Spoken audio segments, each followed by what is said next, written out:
Então vamos lá, vamos falar um pouquinho de flúor. Devido ao seu pequeno tamanho e sua característica eletronegativa, o flúor tem alta afinidade pela apatita dentária. Lembra que eu falei que a gente tem hidroxiapatita, apatita fluoretada ou fluhidroxiapatita, né? Ou seja, o flúor tem muita afinidade pela hidroxiapatita. Forma-se então uma apatita menos solúvel ao processo carioso. Lembra, também comentei para vocês. E qual é a hidroxiapatita que é mais solúvel, mais permeável ao processo carioso? Carbonato ou carbonatada, que a gente encontra em dentes descidos, né, e principalmente na dentina. Atualmente, sabe-se que independente da forma de flúor utilizado, né, sistêmico ou tópico, o mecanismo de ação é sempre o mesmo, ou seja, a gente tem a ação local. O mais importante, guarda isso, que já foi prova de concurso.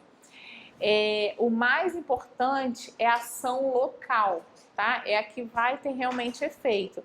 A sistêmica, a gente quase não tem efeito. Por quê? Como é que é o mecanismo do flúor sistêmico? Você ingere o flúor, né, através da água ou de comprimido. Aí esse flúor é absorvido no intestino, ele vai do intestino para a corrente sanguínea, da corrente sanguínea ele volta para a boca através das glândulas salivares. Ou seja, vocês acham que a quantidade que volta é a mesma que você ingeriu? Não, se perdeu ao longo do caminho, tá? Então a quantidade é muito pequena, por isso que é mais importante a ação local. Aplicação tópica de flúor. Lembra, eu tenho a formação do fluoreto de cálcio na superfície ou a fluorapatita ou hidroxifluorapatita na estrutura do cristal. Então, um se forma, né, superficialmente e a outra na estrutura do cristal. Quando é que eu formo a fluorapatita na estrutura do cristal? Quando eu tenho a ingestão de flúor durante a formação dos dentes, né? Então eu tenho aquela hidroxiapatita rica em flúor. Essa superficial é o que a gente faz diariamente, né? Quando escova o dente, toma água fluoretada, quando faz um bochecho, quando vai ao dentista, tá? Então o tempo todo a gente está formando fluoreto de cálcio na superfície. E isso que vai fazer uma proteção também ao dente. Proteção ao processo carioso. Quanto mais alta é a concentração do produto e menor o pH, o fluoreto de cálcio é formado. Então guardem isso, ó. Se eu tenho lá dois produtos, né? Eu tenho um flúor que é 10% de concentração e eu tenho um flúor que é 5%. Quem que vocês acham que vai formar mais fluoreto de cálcio? O 10% ou o 5%? 10%. Então, guardem isso, ó. Quanto maior a concentração, maior a formação de fluoreto de cálcio. Tudo bem? Agora, quem vocês acham que forma mais fluoreto de cálcio na superfície? Aquele flúor neutro ou flúor ácido que a gente utiliza no consultório profissional? O flúor ácido, tá? Então, quanto menor o pH, maior a formação de fluoreto de cálcio. Tudo bem? Esse fluoreto de cálcio, ele vai ficar lá na superfície e vai funcionar como uma reserva de flúor, ou seja, formou fluoreto de cálcio. Quando há um desafio cariogênico, esse flúor se solta, né, e vai ajudar lá na atividade cariogênica, tudo bem? Em desafios cariogênicos. Então, olha lá, olha o que o Baratieri, 2015, fala. O açúcar é considerado um fator determinante negativo. Sublinha isso, gente. O açúcar é um fator determinante negativo para o desenvolvimento da cárie. E acrescentem aí, acho que está mais na frente. O flúor é considerado um determinante positivo para o desenvolvimento da cárie. Por quê? O açúcar ele vai provocar a queda do pH e a desmineralização. E o flúor, ele é o fator positivo porque ele ajuda no processo de remineralização. Além de, ele torna o dente menos permeável ao processo carioso. Tudo bem? Aí, novamente, olha como é que ele é repetitivo, Baratieri. Toda vez que o biofilme é exposto a açúcares, o que acontece? O que a bactéria faz? Pega o açúcar, produz o ácido, o que acontece com esse pH? Diminui até chegar ao pH crítico. Qual é o pH crítico do esmalte? 5,5. E se esse dente tiver com flúor? 4,5. E se for a dentina? 6,5 e 5,5. Tudo bem? Quando há acentuada perda mineral, as lesões de cáries vão progressivamente se desenvolvendo até a formação de mancha branca. Tem a mancha branca ativa e inativa. A ativa, como é que é o aspecto dela? Rugosa, opaca. E a inativa? Brilhosa, né? E mais lisa, mais regular. Tudo bem? Como a cárie não é uma doença autolimitante, se a gente não fizer nada, vai evoluir para uma cavidade. Esse mecanismo é agravado à noite por causa da redução do fluxo salivar. Lembra que eu falei lá no início? Na saliva, a saliva tem uma propriedade importante que é a capacidade tampão. Então, ela tenta neutralizar essa queda do pH. À noite, a gente reduz muito o fluxo salivar. Por isso que os autores falam, né? Por isso que os dentistas recomendam. Se você não puder fazer nenhuma, só puder fazer uma escovação durante o dia, que se faça quando? De dia não, à noite. Antes de dormir, desculpa. Antes de dormir, à noite, porque você reduz o fluxo salivar. Além disso, você não está falando, não está se movimentando. Então, o atrito, né, entre os dentes com os alimentos também diminui. Então, ó, sublinha, já falei para vocês, né? Se o açúcar é o fator determinante negativo, o flúor é o determinante positivo. Os dados sugerem que o fluoreto é mais efetivo para ativar a remineralização do esmalte ou dentida do que para inibir a desmineralização.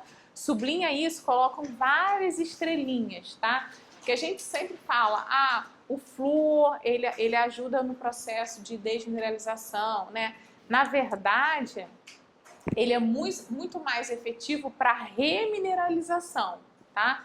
A desmineralização, gente, vai ocorrer, ponto, tá? Se houver queda do pH, vai ocorrer. Claro, em menor quantidade ou maior quantidade. Então, o flúor é muito mais efetivo no processo de remineralização. Pesquisas demonstraram que o grande efeito do íon sobre a redução de cárie se dá quando ele está presente na cavidade bucal. Então, o flúor tópico, né, o flúor de ação local é muito mais importante do que o flúor sistêmico, tá? O flúor presente na cavidade oral é muito mais importante. Assim, todos os meios de uso de fluoreto objetivam sua manutenção em concentrações baixas e constantes no meio bucal. Tudo bem? Então, vamos lá. A gente vai falar de cada meio de dentifrício, né?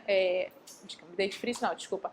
De cada veículo, né, de flúor. Tanto tópico quanto profissional. Então, vamos lá. Métodos de autoaplicação, ou seja, que o próprio paciente faz. O primeiro é o dentifrício. O dentifrício é o método de aplicação de flúor mais utilizado na população mundial, tá?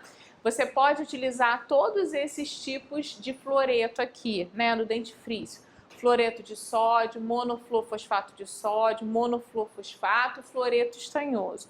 Acrescentem aí, ó, o fluoreto estanhoso, já foi questão da Marinha, o fluoreto estanhoso não pode ser utilizado na água de abastecimento, tá? Porque o estanho é um metal. Já foi questão da Marinha. Mas você pode utilizar no dentifrício. O mais utilizado, né, os mais utilizados são monofluorfosfato e fluoreto de sódio.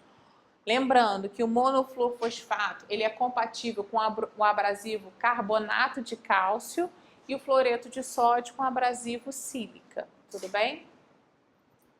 lembra que no dentifrício a gente tem alguns componentes, né? A gente tem os abrasivos, o flúor ajuda a combater a cárie, né? E o abrasivo é para ajudar na mecânica da remoção da placa. Então, todo dentifrício ele tem abrasivo. Existem dentifrícios de alta abrasividade, existem dentifrícios de média e baixa abrasividade. Crianças de 2 a 6 anos, dentifrício na escova deve ser do tamanho de uma ervilha, tá? Anotem aí, ó, sublinhe isso aí, isso já foi questão de concurso, no máximo 0,3.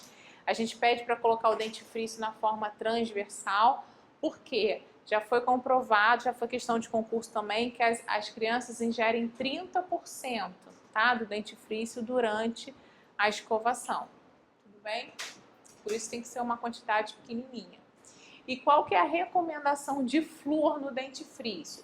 Crianças menores que 7 anos, 600 ppm. Todos os indivíduos acima de 6 anos, né, de 1.000 a 1.500, essa é a média. E adultos com alto risco de cárie maior do que 1.500. A frequência de escovação, né, ele pede pelo menos duas vezes ao dia, né, após o almoço e antes de dormir. Isso aí tá no livro do Pereira. E uma outra coisa, coloca várias estrelinhas aí, ó. O certo, normalmente a gente escova, né, lava a boca e cospe. O que a gente está fazendo com o flúor? Cuspindo também. O ideal é que a gente fizesse o seguinte, a gente escovasse o dente, cuspisse o excesso e deixasse esse dentifrício para que o flúor tivesse atuação. Ou ainda, paciente com alta atividade de cárie, fazer o bochecho, lavar a boca com soluções de bochecho, tá? Que tem uma maior quantidade de flúor. Isso está lá no livro do Pereira. Então vamos lá. Tudo que eu falei agora de dentifrício era do livro do Pereira. Agora vamos ver o que o Baratieri 2015 fala sobre o dentifrício. É considerado o meio mais racional de uso de fluoreto, pois ao mesmo tempo que o meio bucal é enriquecido com ele, o biofilme é removido. O uso frequente de dentifrício fluoretado, 3 vezes ao dia. Tá vendo a divergência? O Pereira ele fala pelo menos 2 vezes ao dia, né? Após o almoço, antes de dormir. E o livro do Baratieri, ele fala 3 vezes ao dia. Mantém no biofilme concentração de fluoreto mais alta do que quando ele não está sendo utilizado. Ó, uma escovação no período da noite melhora em cerca de 30% o efeito anticárie do fluoreto. Sublinha isso, ainda não vi, isso é novo, né? Como o capítulo do Baratieri voltou agora, então eu acho que isso pode cair. Em esmalte dentina em comparação a uma escovação matinal. Para ser efetivo no controle de cárie, né, de esmalte, o dentifrício deve ter pelo menos 1.000 ppm, sublinha isso também. Em relação à frequência de escovação, o benefício anti-cárie chega a ser 50% maior se foi feita mais de uma vez ao dia. Dúvidas de dentifrício? Então vamos falar de solução para bochecho, né, os enxaguatórios bucais. Os enxaguatórios eles têm sido bastante utilizados para uso domiciliar. Lembrando, gente, toda vez que eu tenho uma alta frequência, ó, se eu tenho uma alta, já até fazer de outra.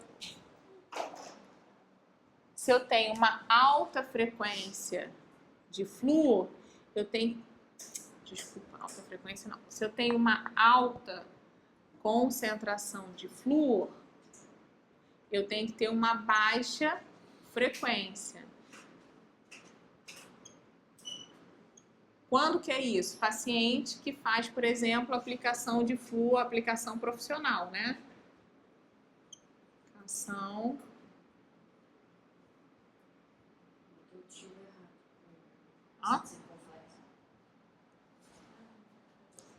Desculpa.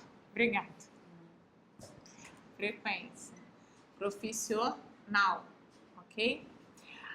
Então, vai no consultório, né, de 6 em 6 meses, a gente utiliza uma concentração maior, baixa frequência. Toda vez que eu tenho uma baixa frequência de flúor, que são esses bochechos, eu tenho uma baixa concentração, eu tenho uma alta frequência. Tudo bem?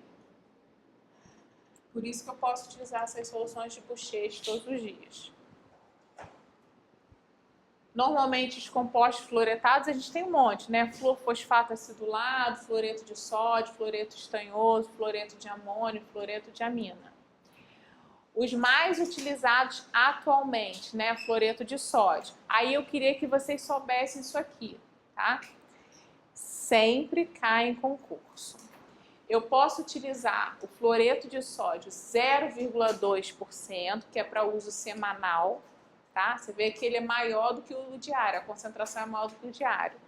O 0,05% para uso diário. E tá vendo aqui, ó, esse aqui tem uma concentração menor ainda, que eu posso utilizar 2 vezes ao dia, tá? Tem que saber isso, gente, questão certa de concurso, ok? A redução do índice de cárie fica em torno de 26%, né, segundo Baratieri. E em crianças deve-se recomendar um bochecho com flúor somente depois dos 6 anos. Por que depois dos 6 anos? Isso é um pouco relativo, né? Exatamente.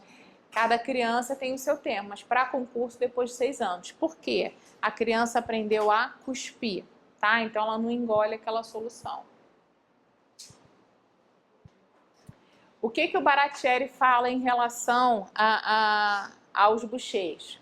A efetividade das soluções fluoretadas nas concentrações de 0,05 de fluoreto de sódio para uso diário e 0,2 para uso semanal demonstram forte evidência de efeito anticárie. Após a aplicação, a concentração de fluoreto na saliva e no fluido do biofilme aumenta e permanece acima dos níveis basais por cerca de 1 a 2 horas. Sublinha isso também. Dúvidas? Vamos falar então dos métodos de aplicação profissional de flúor. Então vamos lá. A gente tem o gel e espuma. O gel é a forma mais utilizada pelos dentistas. Isso aqui vocês também têm que saber essas concentrações, né? O que a gente mais utiliza, na verdade, são o primeiro e o último. É o fluoreto de sódio, tá? A 2%, e o fluorfosfato acidulado. Lembrando que quanto menor o pH, maior a formação de fluoreto de cálcio, ok? Então, o fluoreto de sódio é 2% e o fluorfosfato acidulado 1,23%. A recomendação de aplicação 2 vezes ao ano, né, com pacientes de risco moderado a alto. E o tempo de aplicação de 1 a 4 minutos. Isso tudo lá do livro do Pereira. A espuma requer menor quantidade de material que o gel, que reduz a exposição ao fluoreto. Recomendar. Então, assim, é que a espuma, como você usa uma menor quantidade, né, para ter a mesma eficácia do gel, ela é mais segura. Então a gente recomenda para criança, né, para evitar a ingestão de flúor. Controvérsias quanto a evitar alimentos e bebidas por 30 minutos. Sublinha isso também. Isso está lá no livro do Pereira. O que ele fala?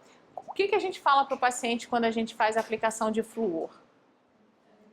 Esperar 30 minutos. O que o livro do Pereira fala? Que isso não tem nada a ver. Você não precisa esperar 30 minutos, porque a maior eficácia do flúor é exatamente naquele minuto de aplicação. Lembra que ele recomenda de 1 a 4 minutos?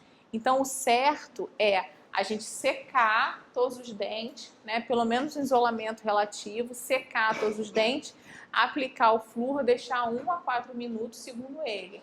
Aquele tempinho lá de 1 a 4 minutos é a maior eficácia do flúor. Então, o maior benefício, né, do flúor. Então, o paciente ele pode lavar a boca depois sem problema nenhum, segundo Pereira, ok?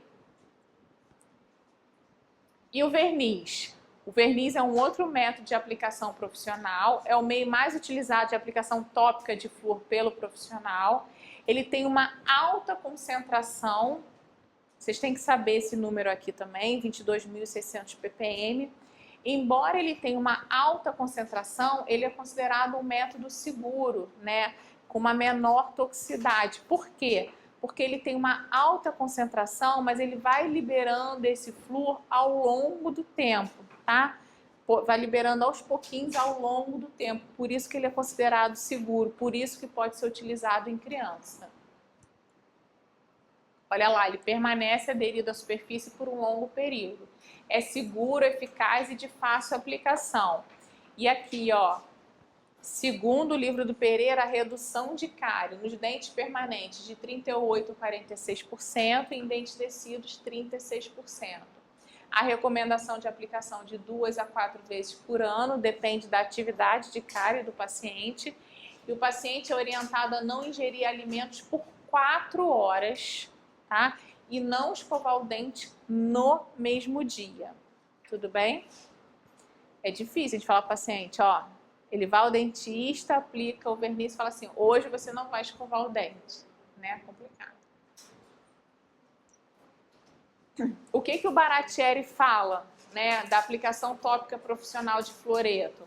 O fluoreto, quando utilizado em altas concentrações, né, mais do que 100 ppm, reage com cálcio presente na estrutura dental, formando os depósitos de fluoreto. Lembra que a gente falou no início, né, que o fluoreto que é o reservatório de flúor. Então, o tempo todo, quando a gente faz recarga de flúor, a gente forma o fluoreto de cálcio na superfície. Sublinha isso, gente, porque isso já foi questão de prova também.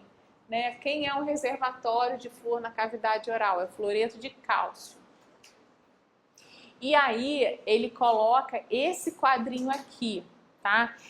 Toda vez, presta atenção, quando vocês forem estudar um livro, toda vez que tiver um padrinho, toda vez que tiver um esqueminha, ou vantagem e desvantagem, tudo assim que seja fácil de você identificar, pode estudar que aquilo vai cair, é certo de cair. Porque muitas vezes a pessoa que está fazendo a prova, né, às vezes ele é um dentista, mas não é daquela especialidade, né? Se vai fazer uma prova geral, por exemplo. Normalmente funciona assim, o cara faz tantas questões, você faz tantas questões, você faz tanto. Vai tudo para um banco de dados, eles sorteiam e sai aquela questão. O que é mais fácil? O cara pegar, ler todos os capítulos e elaborar uma questão, que é até passível de erro, porque depende da interpretação, ou ele pegar um quadrinho desse de cara e fazer uma questão? É muito mais fácil, tá? Então, abrir o livro, viu o quadrinho, pode ter certeza que é uma grande probabilidade de cair, ok? Eu falei isso ano passado, e aí ano passado eu sempre falo, quem assiste as minhas aulas, eu sempre falo, gente, quadrinho, esquema, não tem que saber, sempre falo. Aí ano passado, um professor que dá aula comigo, que eu não vou citar nomes, ele é da Marinha, ele foi convidado para fazer a prova da Marinha. E aí ele falou, eu fui convidado, não sei o quê, mas eu não aceitei não. Eu falei, pô, mas por quê? Pô, tu podia me dar as questões, né? Aí ele riu, ele falou assim, não, porque eu tô sem tempo de fazer, mas eles me falaram que, pô, é muito fácil fazer questão, é só ir nos quadrinhos e fazer a questão. Eu falei, eu já sabia, e confirmou que ele bateu, tá? Então, a recomendação é ir nessas coisas, porque não tem erro, tá? Então, olha lá, o fluoreto de cálcio formado é solúvel em saliva e dissolvido lentamente para ativar a remineralização. E aí ele coloca esse quadrinho, tá? Com os métodos, com os produtos, a concentração de flúor e o tempo de aplicação. Tudo bem? Então, isso é uma coisa decoreba, dá uma olhadinha na prova também, na véspera da prova. Bom, a gente sempre escuta falar, né, que o flúor é tóxico, né? Qual é por que o flúor é tóxico? Existe a toxicidade, a intoxicação crônica e a intoxicação aguda. O que é a toxicidade aguda? É quando eu faço a ingestão de uma grande quantidade de flúor de uma única vez, tá? E é isso aqui que eles gostam de cobrar em concurso, esses números aqui. Então vamos lá, vamos anotar. DCL é dose certamente letal, que é de 32 a 64 miligramas por quilo.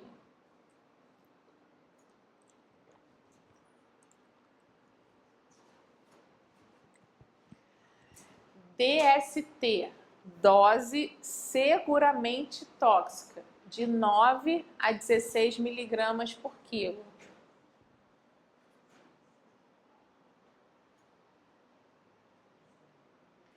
E DPT, dose provavelmente tóxica, 5 miligramas por quilo, que é a que mais cai em concurso, tá?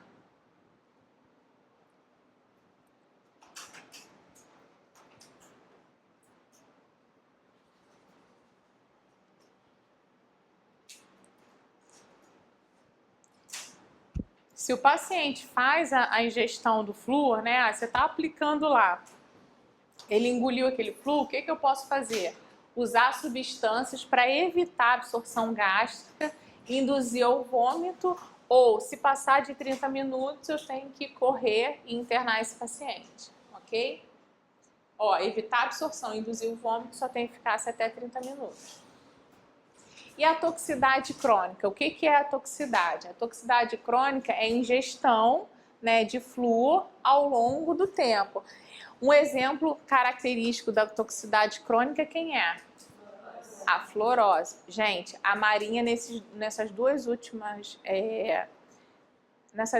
provas, ela tem cobrado fluorose, mas ela tem cobrado a fluorose na parte de índice, tá? Que a gente vai dar aula em saúde coletiva 1 e eu vou chamar a atenção para vocês, tudo bem?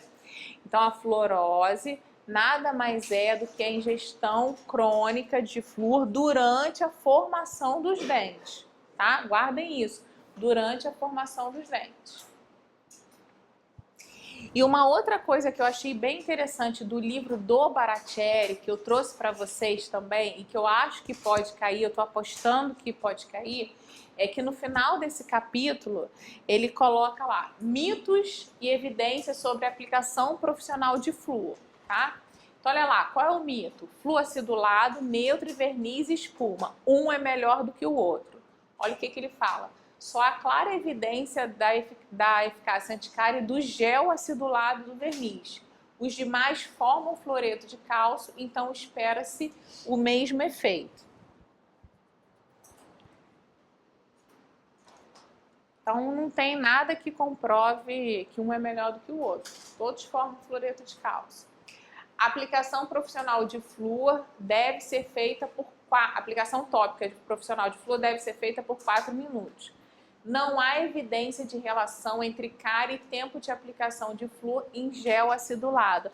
Olha como há uma contradição também. O livro do Pereira, ele fala de 1 a 4 minutos. O livro do Baratieri, ele fala que não tem esse negócio de tempo.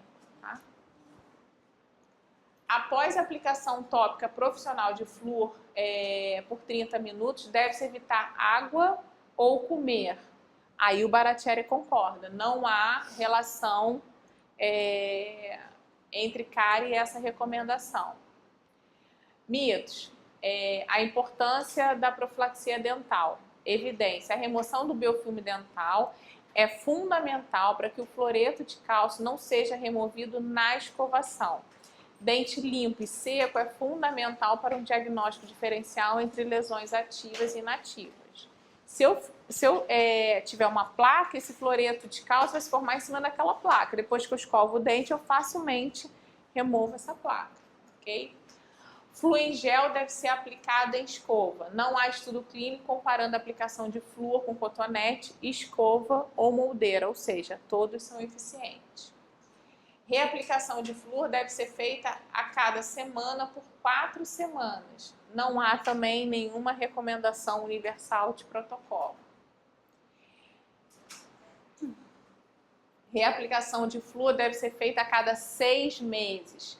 Há evidências de que a reaplicação semestral é efetiva para controle de cárie, porém não há uma recomendação universal. Deve-se levar em consideração o risco de cárie, né, a atividade de cárie desse paciente. Tem paciente que tem maior atividade de cárie, você tem que chamar com menor intervalo, tem paciente que tem uma menor atividade de cárie. O efeito anticárie da aplicação do profissional de flúor é permanente, também não tem nada garantido. E aí uma outra coisa que eu acho interessante, e aí isso aqui eu acho bem interessante, é que ele compara comparação entre a cárie e a erosão dental.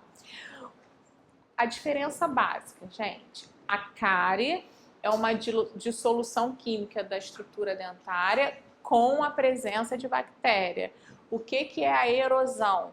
É uma dissolução química da estrutura dentária sem a presença da bactéria. Essa é a diferença fundamental que vocês têm que saber. Mas ele faz um quadro comparativo, tá?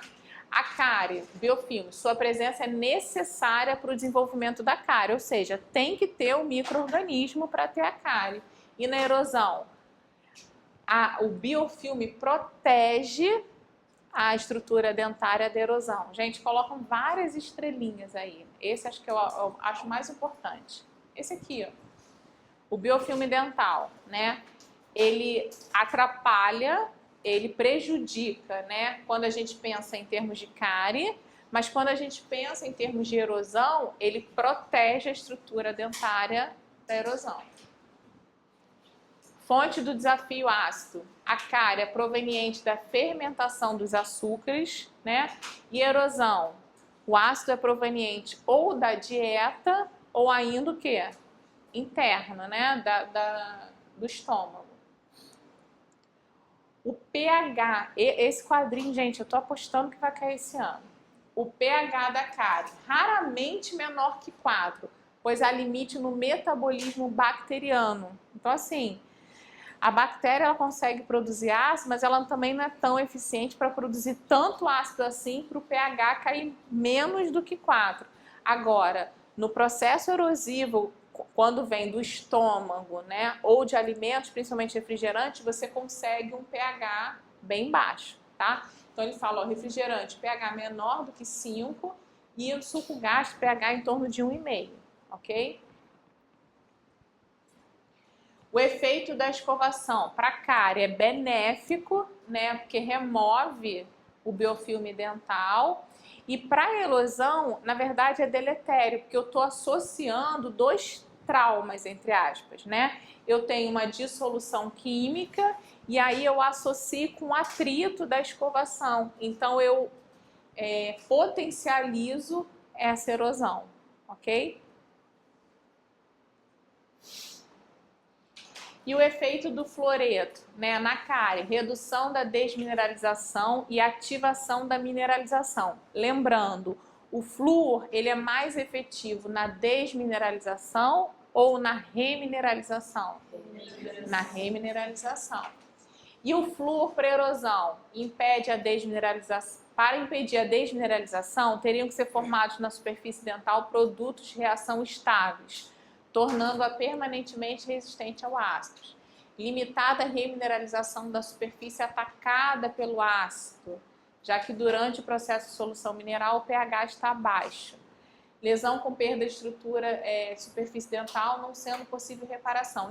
Ou seja, o flúor ele é muito eficiente para a cárie, mas ele é pouco eficiente para o processo de erosão, tá? Porque teria que ter muito flúor naquela área especificamente e é mais difícil da gente conseguir, ok? Dúvidas? Gente, então façam em casa os exercícios, pratiquem e o pessoal do online pode mandar e-mail, tá? michellewait@gmail.com e vocês podem tirar dúvida comigo na próxima aula, tudo bem? Obrigada, até a próxima.